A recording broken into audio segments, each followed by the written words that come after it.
आज पूरे महाराष्ट्र के जितने भी ज़िले हैं तो उन ज़िलों के जितने भी हमारे मजलिस इत्तेहाद मुस्लिमीन के पदाधिकारी है, ऑफिस बेरर्स हैं, उन सबको यहाँ पर बुलाया गया था और एक रिव्यू लिया गया है कि कौन कौन से डिस्ट्रिक्ट के अंदर कहाँ पे कैसी पोजीशन है। आने वाले विधानसभा इलेक्शन को देखते हुए कहाँ कहाँ पर मजलिस इलेक्शन लड़ सकती है, कौन कैंडिडेट हो सकते हैं, इन बातों के ऊपर चर्चा की गई है। बहुत पॉजिटिव रहा है और जो लोगों का एंथुजियाज़म, जो लोगों का जोश है वो यकीनन जोश बरकरार है। लोगों के अंदर इस बात को लेकर नाराज़गी है कि विधान परिषद के इलेक्शन के अंदर जिस तरीके से सो कॉल्ड सेक्युलर पार्टीज़ का जो रवैया रहा है विधान परिषद के अंदर भी और लोकसभा के इलेक्शन के अंदर भी, हमने हमेशा से ये मांग की थी कि हमारा रिप्रेजेंटेशन होना चाहिए पार्लियामेंट के अंदर भी और असेंबली के अंदर भी।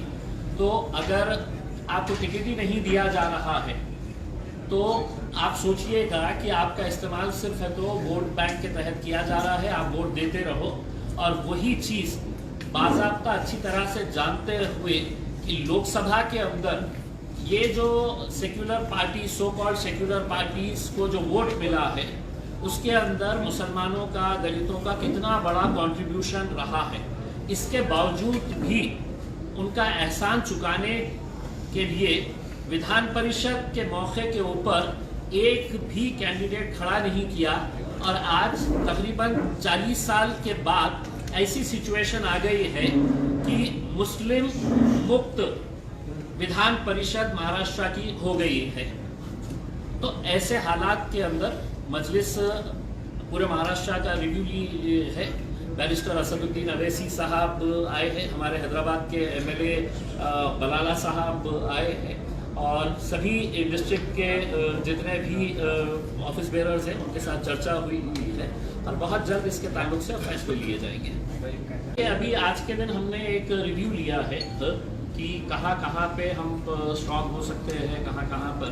तो नंबर्स तो मैं नहीं बता सकूँगा, लेकिन यकीनन हम काफ़ी अच्छी जगहों के ऊपर इलेक्शन लड़ेंगे और बहुत मजबूती के साथ लड़ेंगे। आज की पोजीशन के अंदर तो हम अकेले हैं। अगर कहीं पर कोई अलायंस की अगर बात होती है, कहीं से कुछ चर्चा शुरू होती है तो उसको पार्टी के अध्यक्ष असदुद्दीन अवैसी साहब के साथ चर्चा करके उसके ताल्लुक से डिसीजन लिया जाएगा। लेकिन आज की पोजीशन के अंदर ऐसा किसी के साथ कोई बातचीत चालू नहीं है।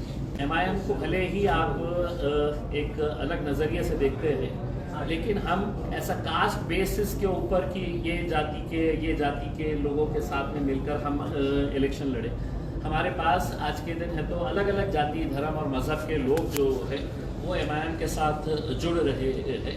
तो जरांगे पाटिल साहब ने जो कहा है आने वाले वक्त के अंदर पॉलिटिकल सिचुएशन सिनेरियो क्या होने वाला है ये देखने को मिलेगा। हर रोज़ कुछ ना कुछ महाराष्ट्र के अंदर पॉलिटिकल डेवलपमेंट हो रहा है।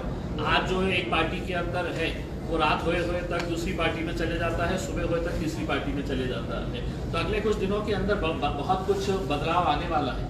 उसके बाद डिसीजन लिया जाएगा अगर किसी को साथ में लेकर चलना है तो।